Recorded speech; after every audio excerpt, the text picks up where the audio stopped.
केंद्रीय वित्त मंत्री निर्मला सीतारमण द्वारा पेश किए गए बजट का शिवराज सरकार ने जमकर स्वागत किया है। मध्य प्रदेश के वित्त मंत्री जगदीश देवड़ा ने बजट को देश हित में बताया है। वहीं कृषि मंत्री कमल पटेल ने बजट को 34,50,000 करोड़ का बताया है। काफ़ी बातों का ध्यान इस बजट में रखा गया है।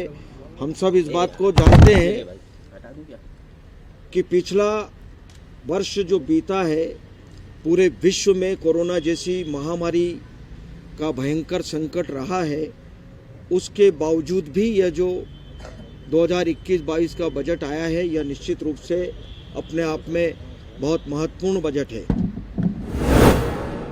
आज भारत सरकार का जो बजट बहन वित्त मंत्री सीतारमण जी ने प्रस्तुत किया है, ये 34,50,000 करोड़ का बजट है। इससे प्रधानमंत्री नरेंद्र मोदी जी का जो संकल्प है आत्मनिर्भर भारत का, किसान की आय दोगुना करने का, ग्रामीण अधोसंरचना का विकास का, गांव को आजादी दिलाने का, वो पूरा होगा।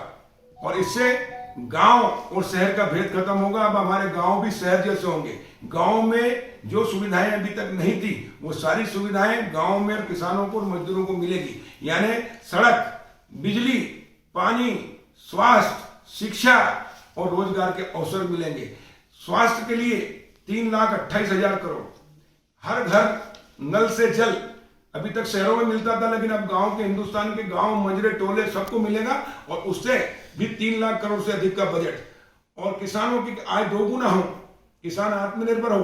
ग्रामीण क्षेत्र के विकास के लिए 40,000 करोड़, किसानों को 16.5 लाख करोड़ का सस्ते ब्याज पर 0% ब्याज पर ऋण, और किसान की फसलें निर्यात करने के लिए 22 फसलों को छूट, और 2.5% और 4% कृषि सेस लगाया डीजल पेट्रोल पे, जिससे जो पैसा करोड़ों रुपए मिलेगा, हजारों करोड़, वो किसान की और खेती के विकास के लिए होगा। और ये अब किसान घाटे की खेती नहीं करेगा, बल्कि लाभ की खेती करेगा। किसान खेती के साथ व्यापार, व्यवसाय, उद्योग लगा सकेगा, और उससे गांव और शहर का भेद खत्म होगा। और देश, गांव आत्मनिर्भर होगा, किसान आत्मनिर्भर होगा, तो देश आत्मनिर्भर होगा।